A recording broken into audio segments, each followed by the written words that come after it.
Hey everybody, welcome to the post WWE Night of Champions edition of NoDQ&A video, right here on youtube.com/NoDQCAW, and as always, NoDQ.com. Got a lot of questions here regarding Night of Champions and some other topics, so let's get right down to it. What's your overall opinion of Night of Champions? This is from Nikki Sturzu. I thought it was good, but I was a little disappointed in the WWE title match. And this also plays into the next question from AA Sims. My favorite match of Night of Champions was Cena vs. Triple H in 2008, but now it has been Cena Punk in 2012. Both of these matches were WrestleMania quality. Can you discuss both matches? And do you think the Night of Champions could replace one of the major pay-per-views, such as Survivor Series or SummerSlam? It's funny you should mention the last part because NoDQ actually got more traffic for Night of Champions than it did SummerSlam. I don't know what that means exactly, other than the fact that WWE has been consistently doing a good job building up Night of Champions and making that an important pay-per-view. And it's interesting because it really does feel like Night of Champions is starting to become just as important, if not more important, than Survivor Series and even SummerSlam at this point. So I give WWE credit where credit is due. I thought the build-up to this year's Night of Champions was really good, especially the final segment on Raw. And despite everything that happened with Jerry Lawler, they really delivered with that final promo with John Cena and CM Punk. And you had a lot of interest going into the match, and those two guys really delivered at Night of Champions. They had a tremendous match. It was a WrestleMania quality match. You had them kicking out of finishers. You had CM Punk doing the rock bottom on John Cena, and the crowd was split. Some people were cheering for CM Punk, some were cheering for Cena. There's no way it could live up to the Money in the Bank match. That just wasn't going to happen. But in terms of the in-ring quality, I mean, it was right up there with that Money in the Bank match. Those two, they delivered a great main event. And I know some people were disappointed with the finish, the double pin. But the thing is, WWE really hasn't done that a lot in recent years with the a double pin, a draw, whatever you want to call it. So for them to bring it back every now and then, I don't really see a big issue with it. I mean, under normal circumstances, or if they did it on a regular basis, I would look down on it. But since it's the first time they've done it in a while, I think it's okay. And they need something to build up to Hell in a Cell, so this was a good way to do it without having one of the guys lose. And I mean, you made both guys look like top superstars. I mean, we already knew that with John Cena, but CM Punk was kicking out of stuff as well, and it made both guys look like they're at an even level. And I think it'll help Hell in the Cell and draw interest to that pay-per-view as well. And as far as Cena versus Triple H in 2008, I mean, that was a great match too. When John Cena is in there with the top guy, you know, say what you will about John Cena, but he can deliver at the big time level. Let's see what we got here. This is from Infinite West. Hey Aaron, whatever happened to Marcus Corbin? I heard he left the WWE due to a death in the family, but was it necessary for him to stop wrestling altogether? And do you think he could have had a successful run if he stayed in WWE longer?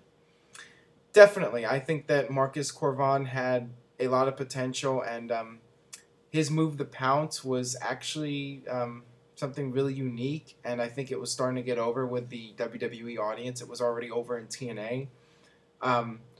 What happened with him was he had to take care of, I believe, his sister's kids, something like that, where he had to be at home.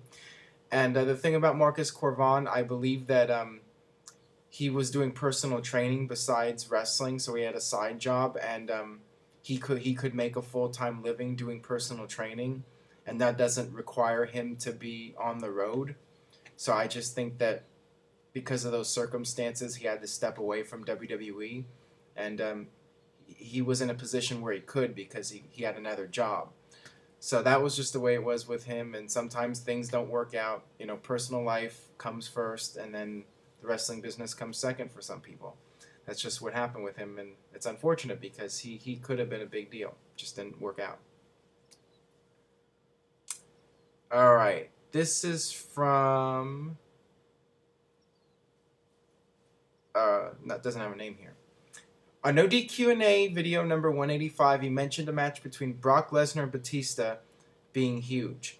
My question is, if WWE could persuade Batista to return for even one match in the right money, do you think Lesnar Batista may happen at WrestleMania 29 instead of Lesnar Undertaker? All right, let's get this out of the way right now. I think the odds of Batista being at WrestleMania 29 are slim. You already got enough guys at WrestleMania 29. You're going to have The Rock in a big match. You're going to have Brock Lesnar there. WWE isn't going to be desperate to bring back somebody like Batista. So I just don't see them making a play for him at this point. Unless something catastrophic happens, somebody goes down with injury, and WWE is desperate for a top star. I just don't see them making an offer to Batista or making the kind of offer that Batista would accept. So I think it's very unlikely at this point, but you never know what's going to happen. This is from Maddie Dawn. Hey Aaron, love the show. Thanks for that. What match do you think is better and why? John Cena versus Edge versus Big Show at WrestleMania 25, or Batista versus Cena at WrestleMania 26?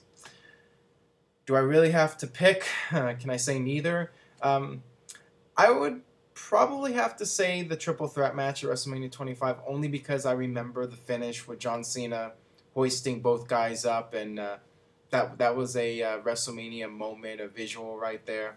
To be honest, I don't remember a whole lot from Batista versus John Cena.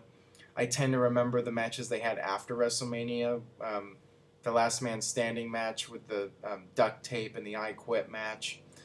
Those were just more memorable matches. Don't really remember the WrestleMania 26 match all that well. So I'll give it to the triple threat match just because I remember the end. This is from Gabriel F. Narvarez. Will Michael Cole go back to being a part-time heel commentator? With him having to break character because of the Lawler situation, I think it wouldn't be right just going back to it. Your thoughts? I think this is a perfect opportunity for Michael Cole to drop the heel commentator gimmick completely and just be a straight announcer. And it was definitely better at Night of Champions with him and JBL. Michael Cole was sticking to being a straight play-by-play announcer. And that's what I think he should do at this point. I think the heel run is played out. For a while I was wanting to see him in a manager-type role, but WWE wanted to keep him at the announcer's desk. So if he's going to continue being an announcer, I think he should stick to being a 100% impartial play-by-play announcer. That's just my opinion. And once Lawler comes back, just keep Michael Cole in the same role as a straight play-by-play announcer. This is from Hika Rasuki. Hope I pronounced that correctly. Probably not. Hey Aaron, love the show. Was wondering, how do you feel about WWE removing the Attitude Era videos to benefit Linda running for Senate? Please answer in video. I think they have to do it just to downplay the raunchiness of those old videos, but the fact is people are still going to remember the Attitude Era, and you can't erase history. No matter how much you try, people are going to still remember those moments, and people are still going to upload those clips to YouTube. WWE can keep pulling them, but somebody else will upload them again. That's just the way it is. But yeah, it's just something they have to do at this point, and I'm sure after November they'll line up on it again. But yeah, for now they're really trying to draw attention away from the Attitude Era and focus on their current product and the be a star. And they did the Rise Above Cancer at Night of Champions. They have John Cena promoting that, so that's what they're trying to focus on right now, and not make people think about the old era of WWE and think that that's what they're doing now. All right, that'll wrap it up for this edition of NoDQ&A video. Make sure you stop by NoDQ.com to find out the very latest regarding Night of Champions, all the fallout, what's going to happen at Raw. And I will be back tomorrow for another video with my thoughts on Raw. So send in your questions, formspring.me/AaronRift. You could add me on my personal Facebook account, facebook.com/AaronRift. Friend me on there. And don't forget to follow NoDQ on Twitter, twitter.com, NoDQ, as well as Facebook, facebook.com/NoDQ, Follow me on those pages, and I'll see you next time for more NoDQ&A video.